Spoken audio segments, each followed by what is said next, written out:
Hello and welcome to the 6th episode of Weird Ass History with Becca. I'm your host, Becca. This is Cora. She's chilling. This episode is about the 1904 Olympics. I do want to give a heads up ahead of time. There was some racism going on. If I quote anything that seems offensive, I will let you know ahead of time, and as well as while I'm reading it, that it is verbatim a quote from articles or people that were there involved in the fair. Just want to let you know ahead of time, it's verbatim. Don't worry, the N-word is not involved. I would never say that, even if I was reading verbatim, because that's not okay. Anyway, 1904 Olympics, here we go. So the first modern Olympics happened just 8 years prior in 1896 in Athens, Greece. Before then, individual nations across Europe had used the Olympic name to describe more locally focused athletic festivals. One of the first events of the 1896 Games was a marathon that followed the route, according to legend, that a Greek soldier had to run in 490 BCE from the plain of Marathon to Athens to share news of the victory against Persian invaders. They had hoped to use this marathon to directly connect Olympics to its ancient Greek heritage, and the ancient soldier that the legend was about actually died after completing the run. For the first 28 years, the length of the marathon was not standardized. In 1924, the distance was set to 26.2 miles, which was the distance used at the 1908 Olympics, which started at Windsor Castle and ended at the Royal Box of the London Stadium, based more on landmarks than on specific distance. The first two marathons were shorter, Athens being 25 miles and St. Louis being 24.85. The 1904 Olympics were originally supposed to happen in Chicago, but the organizers of the World's Fair, which was to celebrate the centennial of the Louisiana Purchase, complained so much about two international events being held simultaneously that they threatened to hold their own athletic events, and there were nearly 100 events during the month-long summer games. Due to the difficulty of getting to St. Louis and European tensions caused by the Russo-Japanese War, only 62 athletes came from outside of North America. There were 651 athletes in total, which means that 590 of them came from America. It was held in concert with the World's Fair, and it was spread out over 4.5 months. This was the first Olympics where gold, silver, and bronze medals were awarded, and swimming events were held in a temporary pond. George Pope was the first Black American to win a medal. He won the bronze in the 200 and the 400 meter hurdles. There were 12 nations competing, and again, 651 athletes, 645 of which were men, and only 6 were women, and women only competed in archery. There were 17 disciplines, and the medal count was 239 for US, 78 gold, 82 silver, and 79 bronze, 13 for Germany, 4 being gold, 4 silver, 5 bronze, 9 for Cuba, 4 gold, 2 silver, 3 bronze. The new sports involved were boxing, dumbbells, freestyle wrestling, decathlon, and even tug of war. This is where it gets racist. So, again, beware. I will be reading things that I got from articles verbatim. I do not agree with these things, or the way that they were explained.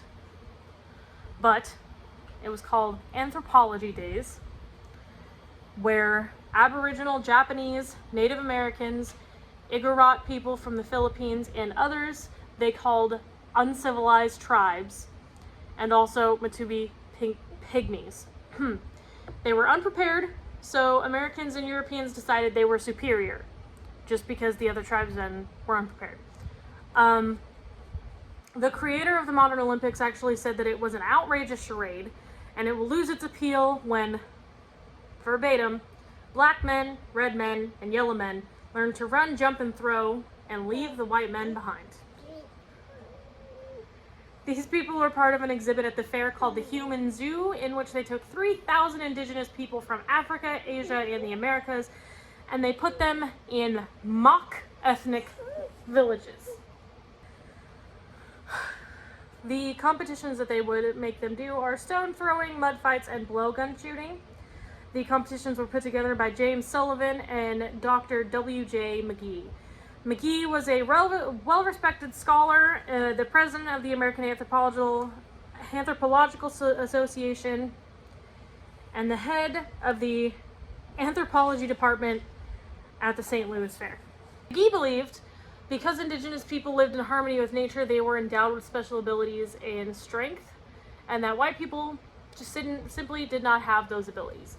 He believed that Native Americans had marvelous endurance, black South Africans had boundless stamina, Filipinos were remarkable climbers and divers, and native Patagonian men were agile and muscular.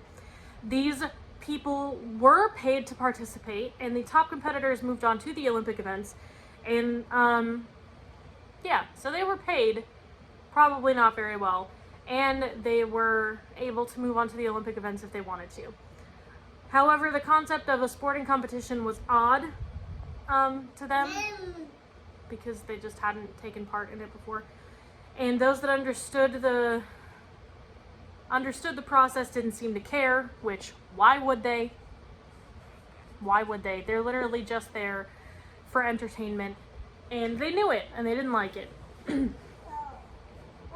There was actually an event where the sprinters stopped the race just before the finish line, waiting for fellow competitors to join them before passing under the tape together, not breaking it. At the tug of war, the Arapaho competitors arrived dressed in their finery with no intention of being dragged through the mud. So, it sounds to me like they were just protesting, which why wouldn't they? Makes sense. They were being treated like props.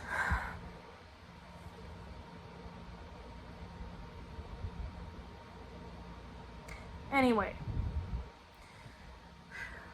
this part is the main part that everyone talks about. It is the 1904 marathon, which was fucking nuts, if I do say so myself. James Sullivan was the chief organizer of the games, and he wanted to minimize fluid intake to test the limits and effects of purposeful dehydration, which was a common area of research at the time. It was also advised against to research that because it wasn't good. Because dehydration can kill you. David R. Francis, which was the president of the Louisiana Purchase Exposition Company, fired the starting pistol, and there were only two places runners could get water, which were a water tower at 6 miles and a roadside well at 12 miles. It was mainly composed of middle distance runners and assorted oddities. So, we're going to do this by person that had like an interesting little story. The first one is Fred Lors. He did all of his training at night because he had a day job as a bricklayer. He earned his spot by placing in a 5-mile race by the Amateur Athletic Union. At the 9-mile mark, Lors began cramping and hitched a ride. He emerged at 20 miles and continued running after his cramp subsided, and he finished at just under 3 hours, claiming he only finished as a joke when the crowd learned of his charade. So they found out he cheated. They said, "Why'd you act like you won?" And he said, "I was just kidding." And if they didn't find out, he would have just acted like he won anyway. So, cheating. They almost barred him from being able to run in any other marathon until he apologized. There was Felix Carbajal, who was from Cuba. He raised money to come to the States by demonstrating his running prowess through Cuba, once trekking the length of the island, and he was also a mailman. When he arrived in New Orleans, he lost all his sponsorship money in a dice game, and he had to walk and hitchhike to St. Louis. He asked to have, while he was running, he asked to have peaches from spectators. When they refused, he playfully took 2 and kept running because he hadn't eaten in 40 hours. Further down the line, he found an orchard and ate some apples, which were rotten. He suffered stomach cramps from food poisoning. He laid down and he took a nap on the road. He recouped and actually made 4th place and was sponsored by Cuba to run a marathon in Greece in 1906. And when he failed to show up, he was presumed dead, and an obituary was spread across Cuba. However, a year later, he returned to Havana on a steamship and resumed his running career. So he never died, they just thought he did. Next one, William Garcia was from California. He almost became the first fatality, inhaling so much dust that it coated his esophagus and ripped his stomach lining.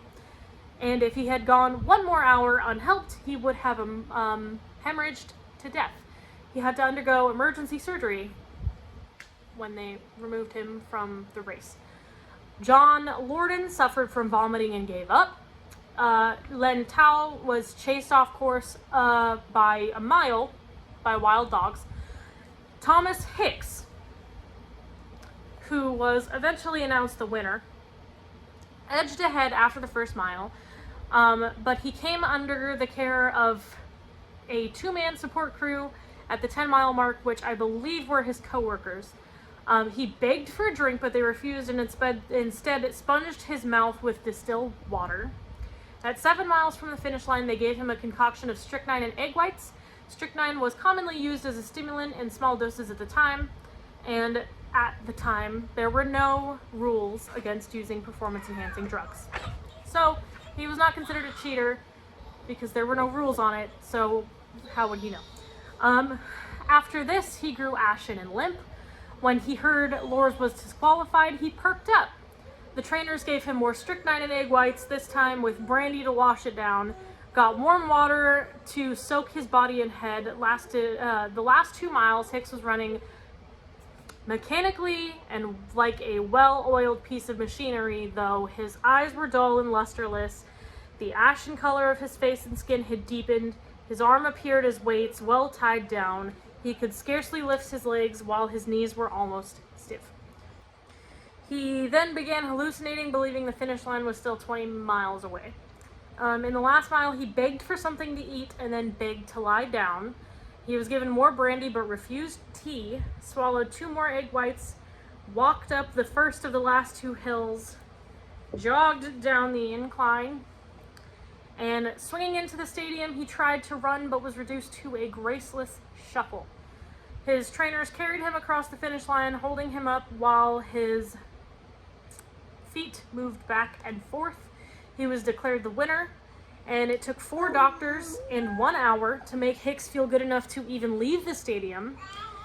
He lost 8 pounds during the course of the race. Hicks and Lors would meet again the next year at the Boston Marathon, where Lors won without the help of a car this time. In the end, only 14 of the 31 runners crossed the finish line. No one died, but they almost did after ingesting strychnine and hemorrhaging from the stomach. But yeah, so that was the 1904 Olympics. Really weird. Probably the longest story I've had so far. Again, I heard from this from Puppet History with Shane Madej and Ryan Bergara on The Watcher, which is their new network after BuzzFeed. Puppet History is really funny, so if you like weird history things, you can go over there and watch that. That's also where I found a couple